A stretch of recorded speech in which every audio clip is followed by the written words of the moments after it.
Meneliti dengan bijak, artinya kalaupun nanti ini kita temukan benar atau salah, kita masih butuh yang namanya yang fisiknya, sumber fisik dari fotokopi ini. Salinan ijazah Jokowi sudah diterima Bonatua Silalahi tanpa sensor dari KPU. Siapa yang diuntungkan? Jokowi atau kubu Roy CS? Kita tanyakan kepada relawan Jokowi Prabowo Gibran David Pajung dan pengacara Roy Suryo Abdul Ghafur Sangaji. Selamat petang, Bang David. Selamat petang, Bang Ghafur. Selamat petang, Mbak Tarigan. Ya, terima kasih sudah hadir. Pertama sudah diterima dari KPU oleh Bonatua. Klien Anda sendiri sudah menerima atau belum ijazah tersebut? Karena kan yang mengajukan permohonan ini adalah Pak Bonatua ya. Tentu dari KPU menyerahkannya langsung ke Pak Bonatua.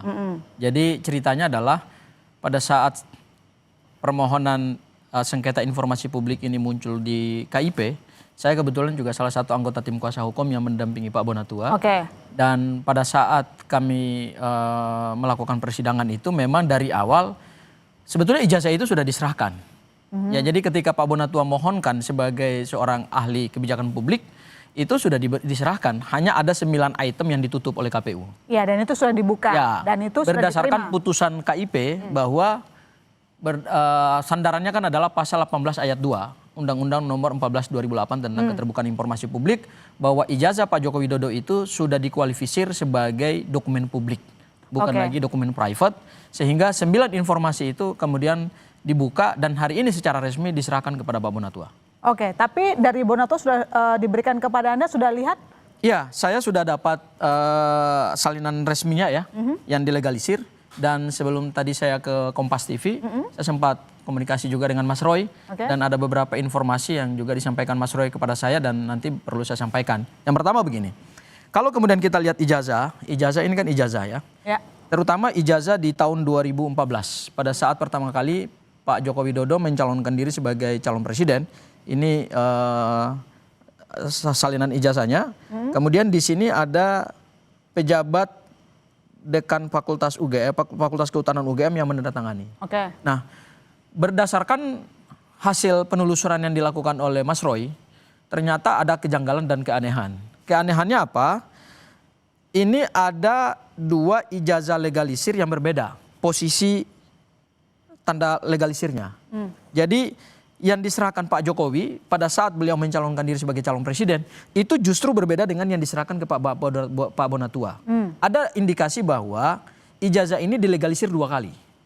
Jadi dilegalisir pertama pada saat Pak Jokowi mendaftar diri sebagai calon presiden, menyerahkan yang dilegalisir, kemudian begitu diminta oleh pihak Pak Bonatua, nah, sebagai bagian dari keterbukaan informasi publik, ini kemudian yang diserahkan versinya berbeda dengan yang pertama kali diserahkan oleh Pak Joko Widodo. Itu ada indikasi. Ada indikasi. Simpulan Anda indikasinya apa? Berarti ijazah itu dilegalisir 2 kali. Kemudian yang kedua, sumber data yang valid dari KPU itu kemudian masih menimbulkan ketidakjelasan terkait dengan pejabat yang menandatangani ijazah ini. Oke, sudah dibuka informasinya oleh KPU, tapi ternyata dari pihak Roy CS masih belum yakin bahwa ini merupakan ijazah asli, Bang David. Ya, yang pertama begini, itu sudah menjadi keputusan di sidang KIP ya, bahwa ijazah, siapapun punya ijazah itu bukan bagian dari informasi yang dikecualikan. Artinya hak publik untuk melihat itu selama publik ini punya diskresi, punya legal standing untuk meminta itu. Nah, sekarang kan sudah diputuskan, oke, monggo sekarang teman-teman Roy Suryo dan CS meminta itu, Bonatua khususnya yang menggugat ke KIP ya sudah diberikan. Nah, pertanyaannya begini, apa yang dipermasalahkan dari situ? Karena yang saya mau bilang nggak ada lagi urusan Pak Jokowi soal gugatan KIP. Sekarang ini dari KPUD, KPU Pusat menyerahkan semua apa yang diminta berdasarkan perintah dari KIP ya. Nah, sekarang pertanyaannya gini, kalau dipertanyakan soal ada perbedaan legalisasi, saya bilang gini, 4 kali legalisir ijazah Pak Jokowi. Sekali ketika mendaftar di KPU Solo, KPUD Solo ketika maju menjadi wali kota itu legalisasinya sendiri. Artinya saat itu ya, tentu di dalamnya pejabatnya berbeda, mungkin masih rektornya berbeda, dekan berbeda atau siapapun yang menandatangan dan mencap di UGM. Yang kedua ketika maju menjadi gubernur DKI itu legalisasi yang kedua di waktu yang pendaftaran dong. Kemudian Yang ketiga, ketika maju menjadi capres 2014 pasti juga melegalisasi lagi, legalisir lagi ke UGM. Siapa yang mencap, siapa yang tanda tangan kan tergantung pejabat di masa itu. Di 2019 yang terakhir juga pasti berbeda lagi. Nah, kalau soal cap posisinya miring-miring dari Solo ke KPU DKI ke KPU Pusat 2014 2019 pasti beda-beda dong. Nah, itu yang pertama saya mau jawab. Yang berikutnya adalah ini semua tidak memberikan sesuatu apapun terhadap asli atau palsunya ijazah Pak Jokowi sebagaimana apa yang diopinikan Roy CS. Nggak ada sama sekali pengaruhnya di situ. Karena apa? Sekali lagi pembuktian itu ada dua. Satu, yang menerbitkan ijazah itu adalah UGM. Disitulah pembuktiannya bahwa ijazah ini asli atau palsu. Yang kedua, besok di persidangan yang lagi proses menuju P21 ya. Itu persidangan soal tuduhan bahwa Roy CS ini sebagai orang yang didakwa melakukan kebohongan publik, terus melakukan fitnah, melakukan manipulasi dan seterusnya. Berarti masa di situ perbedaan legalisir harusnya tidak perlu dipersoalkan. Nggak ada sama yang sekali. perlu dipersoalkan ada perbedaan legalisir. Iya, Mbak Tarigan. Jadi ada satu lagi informasi. Ini hal yang kedua adalah terkait dengan salinan ijazah yang dimohonkan di KPU Solo untuk 2005 ketika Pak Jokowi mencalonkan diri sebagai calon wali kota. Nah, berdasarkan informasi yang juga dihimpun oleh teman-teman yang meminta salinan ijazah ini, itu justru di KPU datanya nggak ada. Ya, nanti tinggal kita lihat perkembangannya gitu. Jadi di KPU sendiri, KPU Solo yang katanya 2005 itu beliau mencalonkan diri sebagai calon wali kota menggunakan ijazah yang dilegalisir oleh UGM, itu ternyata dikonfirmasi ke sana belum ada salinannya. Jadi nggak tahu juga nih salinannya ada di mana. Itu hal yang pertama dari sisi yang di Solo. Kemudian yang kedua, ini menarik, saya setuju bahwa kita berpikirnya ke depan. Ya, apakah ijazah ini punya nilai hukum apa enggak? Baik terhadap pembuktian ijazah maupun juga pembuktian terkait dengan tuduhan pencemaran, fitnah, dan pengerusakan dokumen yang sekarang sedang bergulir di Polda Metro Jaya. Nah, saya ingin menjawabnya adalah kalau dianggap ini tidak punya nilai hukum, oh itu salah, itu keliru. Ini tentu punya nilai hukum yang luar biasa. Kenapa punya nilai hukum yang luar biasa? Terutama kita mengungkap misteri ijazah Pak Joko Widodo yang awalnya ini ditutup-tutupi, yang awalnya ini dirahasiakan sedemikian rupa oleh otoritas yaitu KPU, ya. Kemudian begitu disengketakan di Komisi Informasi Publik, ini kemudian menjadi terbuka. Akhirnya kita bisa mengkonfirmasi bahwa ijazah yang kita dapatkan salinan asli, kemudian yang beredar Dian Sandi yang diteliti oleh Mas Roy, dan yang kemudian kami lihat, dan saya melihat loh, Bang David Pajo belum pernah melihat ijazah Pak Joko Widodo yang asli. Yang saya lihat pada saat gelar perkara khusus, semua bentuk fisiknya sama. Ya, artinya tinggal nanti kemudian ke depan kita buktikan apakah ijazah Pak Joko Widodo yang analognya masih ada di Polda Metro Jaya dengan salinan resmi yang kami pegang dan itu digunakan secara sah, secara hukum untuk mendapatkan jabatan publik, ini nanti bentuknya sama apa enggak? Jadi ini dari dibukanya ijazah Jokowi, salinan ini menguntungkan dari Roy CS? Ya jelas menguntungkan. Menguntungkan itu terutama pada saat kita bicara pembuktian material. Kalaupun perkara ini nanti naik, naik sampai ke tahap persidangan, ini akan menjadi alat bukti kami. Tapi kan tadi dikatakan oleh Bonato bahwa ini masih perlu diuji. Artinya masih akan ada uji forensik independen? Ya kami memohonkan itu kepada penyidik Polda Metro Jaya. Tapi kan sampai hari ini tidak ada jawaban resmi dari Polda Metro Jaya. Keterbukaan yang diberikan oleh KPU tidak menyelesaikan keraguan mereka terhadap ijazah Jokowi, Bang David. Sebenarnya kalau ini publik harusnya sudah cerdas di sini ya.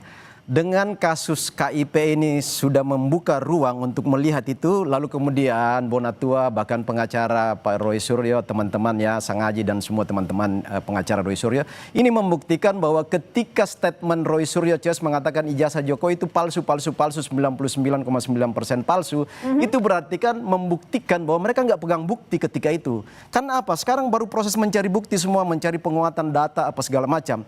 Nah, kesimpulan yang dinyatakan bahwa 1 tahun lalu bahwa ijazah Pak Jokowi itu palsu dari mana?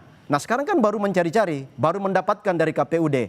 Itu berarti statement bahwa beliau melakukan fitnah itu clear, terang benderang. Saya kira Bang David karena keliru. Sekarang datanya baru dipegang. Saya kira Bang David keliru bahwa proses mengumpulkan bukti di dalam hukum itu tidak bisa dibatasi pada ruang dan waktu. Bukti itu terus bergerak. Betul. Bukti itu sesuatu yang dinamis. ya kan? Bahkan suatu perkara yang sudah ingkrah pada level kasasi saja, begitu ditemukan ada bukti baru, masih bisa kok digugurkan. Artinya ingin saya katakan bahwa hak seseorang secara hukum itu mendapatkan bukti itu begitu fleksibel, diberikan ruang dan waktu, tidak dibatasi ruang dan waktu. Hukum memberikan keleluasaan kepada seseorang untuk mengumpulkan bukti sebanyak-banyaknya.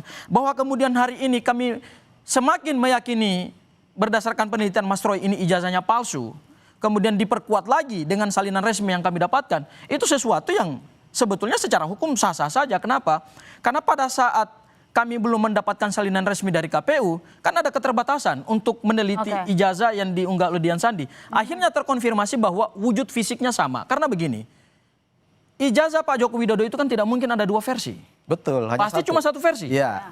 Itu kita setuju dulu. Ya, karena betul. dia satu versi, berarti antara apa yang dahulu diteliti oleh Mas Roy, berdasarkan yang diunggah oleh Dian Sandi, kemudian yang kami dapatkan salinan resminya dari KPU, kemudian kami lihat wujud fisik analognya yang ditunjukkan oleh Polda Metro Jaya, itu semua terkonfirmasi bahwa ijazah ini sama wujud fisiknya.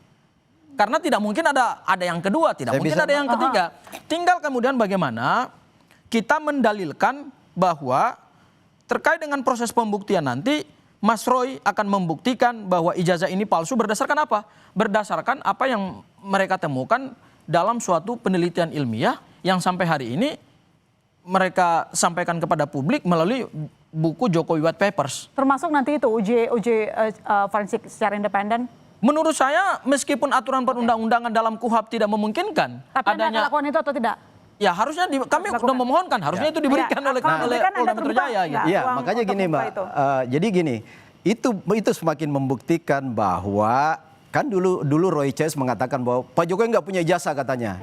Kalaupun ada ijazahnya palsu. Nah, sekarang terbukti bahwa mulai dari KPU dari Kota Solo sampai pada KPU Pusat di Pilpres terakhir beliau itu ijazah ada kan. Nah, salah satu bukti dari ijazah itu karena ijazah asli cuma satu yang dipegang Pak Jokowi dan sekarang ada di Polda, itu kan yang resminya itu adalah fotokopi yang dilegalisasi kan. Nah, legalisasi ini sah. Yang bisa menyatakan itu sah adalah UGM. Nah, bukti yang ada di KPU sekarang yang dipegang oleh Bonatua ini adalah pembuktian secara legal, secara hukum bahwa ijazah itu sah adanya dan dicap oleh otoritas UGM. Kalau itu nggak sah, nggak mungkin UGM berani melakukan legalisasi. Ketika UGM menyampaikan itu asli, tetap saja dari pihak ya itu wajar, biasalah. Namanya orang sudah masuk pada proses sebagai tersangka dengan segala macam argumen akan dilakukan, mencari bukti-bukti di belakang dilakukan, padahal tidak punya bukti di awal kan. Makanya sekarang saya katakan bahwa kenapa Roy Ces dinyatakan tersangka di penyidikan karena memang mereka nggak punya bukti akurat ya.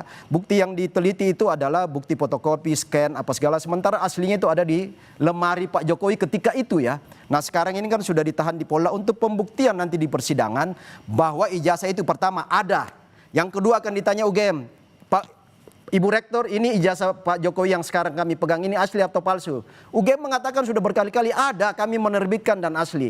Nah sekarang itu akan membuktikan bahwa ternyata statement Roy Suryo itu bahwa benar-benar fitnah itu akan terbukti bahwa memang ini fitnah kan. Itu nanti pembuktian. Jadi sidang ke depan ini bukan membuktikan ijazah Pak Jokowi palsu atau asli, tetapi membuktikan bahwa fitnah itu benar terjadi karena ijazah yang ada asli, benar-benar asli ini. Nah pembuktiannya salah satu hari ini adalah KIP sudah merekomendasi KPU menunjukkan dan sekarang ada di tangan Bonatua kan? Saya jawab ya, saya jawab ya begini. Gitu loh. Saya jawab begini. Yang diteliti oleh Mas Roy itu adalah fisik ijazah. Menggunakan metodologi ilmiah. Awalnya tidak ada satupun dokumen yang kemudian secara sahih menyebutkan bahwa sumber data yang diteliti oleh Mas Roy itu benar. Karena tidak ada yang ditampilkan oleh Pak Joko Widodo. Begitu kita mendapatkan hasil salinan resmi dari KPU, kalau kemudian kita lihat wujud fisiknya, ini sama dengan yang diunggah oleh Dian Sandi, nggak ada bedanya. Bedanya adalah yang diunggah Dian Sandi itu berwarna, sementara ini fotokopi. Tapi fotokopinya kemudian legalisir yang disampaikan ini adalah legalisir yang berwarna. Ya, jadi dari struktur ijazahnya, kemudian informasi yang terhimpun di dalam ijazah ini, foto Pak Joko Widodo, cap dekan, kemudian rektor, tanda tangannya, kemudian nomor induk ijazahnya, ini semua sama. Ya, artinya terkonfirmasi bahwa ijazah yang diserahkan oleh Pak Joko Widodo ke KPU dan yang diteliti oleh Mas Roy, ini cocok ini datanya. Ya, artinya cocok yang artinya? Cocok artinya yang diteliti oleh Mas Roy itu berarti sesuai dengan apa yang diserahkan resmi oleh Pak Joko Widodo. Jadi kalau teman-teman dahulu mengatakan bahwa oh yang diteliti Mas Roy itu sumber datanya nggak valid, nggak sesuai, karena itu tidak bisa diklaim. Tetapi begitu kita lihat wujud fisik asli yang dilegalisir ini wujudnya sama, ya. Hanya bedanya adalah Dian Sandi berwarna, ini nggak berwarna. Yang ingin saya katakan begini, yang ingin saya katakan adalah basis penelitian Mas Roy, Bang Rismon dan Dr. Tifa, ini sumber datanya sama dengan yang diunggah oleh Dian Sandi, ya. Kemudian yang kedua, ketika datanya sama, maka kemudian hasilnya bisa diuji. Nah, proses pengujiannya ini kan sekarang sedang berjalan gitu, ya. Dan yang terakhir adalah ingin saya katakan, kalaupun UGM mengatakan bahwa Pak Joko Widodo mempunyai ijazah yang konon kata teman-teman ini asli, saya udah periksa pada saat sidang KIP, ya. Pihak KPU saja pada saat menerima salinan ini yang seharusnya melakukan autentikasi terhadap ijazah asli, itu mereka nggak pernah melihat ijazah aslinya Pak Joko Widodo. Artinya dalam kesimpulan Anda masih terhadap keyakinan dan juga klien Anda masih yakin bahwa ijazah Jokowi tidak asli? Ijazah Jokowi berdasarkan hasil penelitian Mas Roy itu 99,9% palsu, 11.000 triliun palsu. Ya oke, wajar lah kalau Bro Sangaji menyampaikan itu sebagai kuasa hukum. Tapi saya mau katakan justru ini pembuktiannya clear bahwa ijazah Pak Jokowi ada, asli, capnya itu legal dari UGM. Karena yang bisa menyatakan asli atau palsu itu adalah penerbitnya, yang pertama. Yang kedua tadi Bro Sangaji menyinggung soal basis penelitian ilmiah. Nah, saya katakan basis penelitian ilmiah itu ada dua ya. Satu, penelitian ilmiahnya itu metodologinya apa? Apakah penelitiannya kualitatif atau kuantitatif? Nah, ini saya masuk, ini pasti kuantitatif. Karena penelitian kuantitatif itu adalah parameternya harus ada data dan fakta clear asli. Yang kedua, dia terukur. Yang ketiga, dia harus etis, beretika. Nah, ini sementara yang diteliti itu adalah fotokopi dan scan. Itu saja berdasarkan rujukan tahapan metodologi kuantitatif itu sudah salah. Kemudian hipotesanya nggak ada. Langsung nuduh. Hipotesa itu dugaan awal harusnya disampaikan. Nah, kalau tadi mengatakan 99% palsu itu bukan hipotesa, itu sudah kesimpulan penuduhan. Sehingga makanya saya katakan selalu Bro Sangaji bahwa ada mens rea di dalam balik kasus ini karena sudah menuduh di awal sementara bukti nggak ada. Bukti baru didapat hari ini kan. Sementara pembuktian juga bahwa ternyata itu asli. Ada diterbitkan UGM, ada cap stempel UGM yang sah bahkan berwarna. Itu berarti nggak ada sama sekali pemalsuan di situ karena otoritasnya yang mengeluarkan. Nah, ini semakin membuktikan bahwa ijazah Jokowi itu ada, asli dan valid. Ya, kalau kita bicara penelitian, kalau kita bicara penelitian, Bang David tidak masuk, tidak memenuhi unsur penelitian ilmiah, metodologinya salah, nggak ada variabelnya. Udah, jangan diulang-ulang lagi, biar ada kesempatan buat saya. Kalau nggak nanti nggak ada kesempatan buat saya bantah. Kalau kita bicara penelitian, ada dua hal yang penting dalam penelitian. Pertama adalah sumber data, kedua adalah metodologi. Kalau kita bicara sumber datanya sudah salah. Sebentar, sumber data ada dua yang diuji. Yang pertama adalah skripsi Pak Jokowi. Itu datanya adalah data primer. Sebentar dulu. Karena nggak mungkin orang mendapatkan ijazah tanpa menulis skripsi. Saya sarjana, Bang David juga sarjana. UGM sudah nyatakan ada kan? Nggak, sebentar dulu, jangan potong-potong dulu. Anda potong-potong terus. Gimana saya mau menjelaskan? Anda dari tadi saya kasih Anda waktu. Iya, saya nggak pernah potong Anda loh. Baik. Ya, ada dua. Yang pertama adalah primary evidence berupa skripsi. Skripsi itu adalah mereka dapatkan langsung dari UGM, mereka teliti dan itu tidak sesuai dengan zaman di mana skripsi itu dibuat. Dan yang kedua adalah data sekunder. Nah, ini kan datanya data sekunder. Ternyata data sekunder yang diteliti oleh Mas Roy kemudian didapatkan oleh Bang Bonatua, ini cocok ini datanya. Kemudian yang kedua metodologi. Yang kedua metodologi mereka bisa Terima kasih telah bergabung. Dipertanggungjawabkan. Jokowi itu ada dan asli. Itu aja poinnya sebenarnya. Ijazahnya berdasarkan kembali rencana relokasi terhadap warga yang terdampak pergerakan tanah di Tegal, Jawa Tengah sedang dipersiapkan. Kami